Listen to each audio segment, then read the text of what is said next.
The six-person crew of Endeavour is delivering the Node 3 Tranquility and the Cupola modules to the International Space Station on STS-130, in essence closing out construction of the station's U.S. segment. First-time mission commander George Zamka is making his second spaceflight. The Marine colonel was born in Jersey City, but has also lived in New York City, Irvington, New York, Medellin, Colombia, and Rochester Hills, Michigan. Zamka considers all of those places to be his hometowns and says it was a special feeling seeing some of them from orbit during his most recent mission, STS-120 in 2007. When you leave your hometown, you always, I think, have that sense that you're going away from it, and you wonder when's the next time you'll be back. It was neat when I did see those places. Zamka holds a bachelor's degree in math from the U.S. Naval Academy and a master's in engineering management from Florida Institute of Technology. His service overseas as a fighter pilot includes tours of duty in Korea, Singapore, Southwest Asia, Kuwait, and Iraq. Zamka, who was selected as an astronaut in June 1998, is proud to be heading up the crew that is putting on the final touches to the International Space Station. When we attach Node 3, the appearance of the station is going to change forever. So the space station will become what we have wanted it to be, a workplace for science and research with all the environmental systems that we need to sustain humans on board it for a long time. Terry Virts is the crew's pilot. The Maryland native who grew up in the city of Columbia is making his first spaceflight, something he's had a desire to do since learning about the Apollo program in kindergarten. My parents worked at the Goddard Space Flight Center, so that wasn't directly involved in Apollo or the human spaceflight, but there were rockets and talk of space, and so at a really young age, I was interested in space and being an astronaut. The U.S. Air Force colonel holds an undergraduate degree in math with a minor in French from the U.S. Air Force Academy and an advanced degree in aeronautics from Embry-Riddle Aeronautical University. He has flown fighter jets in the U.S., France, Korea, and Germany. Since being selected as an astronaut in July 2000, Virts has been a capsule communicator, or CAPCOM, on several missions, which has given him a true appreciation for the work that happens behind the scenes. Flying space shuttles is a complicated thing. It requires a lot of very smart and talented people, from the people that do the manufacturing to the engineers and managers who make decisions. And it's the people here that make it really a special place to work.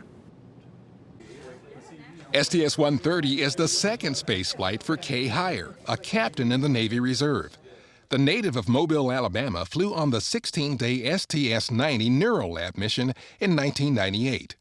One of the things she's looking forward to on this mission is getting up close and personal with the International Space Station. To see it in real life, if you will, with our own eyes is just going to be very exciting.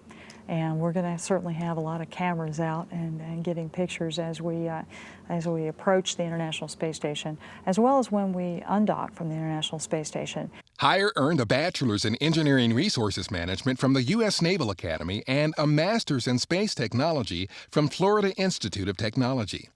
In 1993, she became the first female in the military assigned to a combat air crew, flying patrols in the Atlantic and the Caribbean.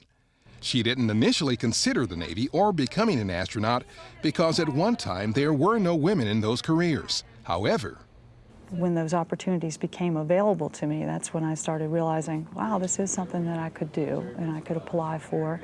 And I was very fortunate, and the timing just all worked out for me. Dr. Steve Robinson is a veteran of 3 space shuttle missions: STS-85 in 1997, STS-95 in 1998, and the STS-114 return-to-flight mission in 2005. The Northern California native was also a backup member of the International Space Station's Expedition 4 crew. Robinson has plenty of spaceflight memories, but one of his most defining experiences was seeing his first shuttle launch in person, which was after he became an astronaut. I'll never forget hearing and feeling the crack. You know, the sound is almost too big for the air to handle. and the light is almost too bright for your eyes to comprehend. And you see this 20-story building-sized thing leap off the ground and go shooting off into the sky. It's just something I didn't really expect, I guess. Robinson says aviation has always been a big part of his life. He completed a double major in mechanical and aeronautical engineering at UC Davis and a master's and a PhD in mechanical engineering at Stanford. He was working as a NASA scientist when he was selected as an astronaut in December 1994. Robinson, who has also worked as a graphic artist, a surveyor, and a radio disc jockey, says what he likes about this crew is its versatility. You know, this person has a skill that maybe I don't have, and vice versa, and so the complementary skills going together in this crew has come together to bond us into a team that, you know, we feel like we're really ready to do this mission.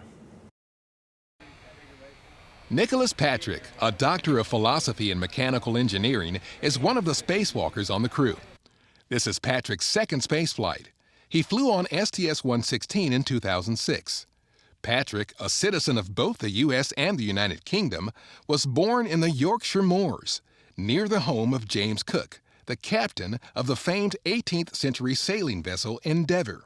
We would go walking in the Yorkshire Moors and go and see the monument that was erected to him. And that's one of my earliest memories, actually, of wanting to be an explorer. He began with sailing, an interest that was eventually replaced by a fascination with aviation. Patrick learned to fly as a member of the Royal Air Force's Cambridge University Squadron. He holds 3 degrees in addition to his PhD, a bachelor's and a master's in engineering from Cambridge, and a master's from Massachusetts Institute of Technology. Patrick, who designed jet engines and cockpits before coming to NASA in August 1998, says that all of his years of study were worth it. I obviously was at school and into my 30s getting a PhD in mechanical engineering. So education's played a very important role in my becoming an astronaut and my continuing to be an astronaut. And I think it would have played an important role whatever I had gone on to do. United States Air Force Lieutenant Colonel Bob Behnken, the lead spacewalker on the crew, is making his second spaceflight. He flew on STS-123 in 2008. Behnken grew up in St. Ann, Missouri, and says doing construction work there for several summers taught him the value of hard work, but it also taught him something else. I saw the benefit to an engineering education and how I could be the guy who was designing how things were going to be done versus the guy who just implemented them after somebody else worked out the details. He applied the work ethic he learned to pursuing that education, earning 2 bachelor's degrees, one in mechanical engineering and one in physics from Washington University, and a master's and a PhD from California Institute of Technology. Behnken joined the Air Force as a developmental engineer, designing and testing new weapon systems. He was working at the Air Force Test Pilot School when NASA selected him as an astronaut in July 2000. For more details on the crew of Endeavour and its mission STS-130, log on to www.nasa.gov.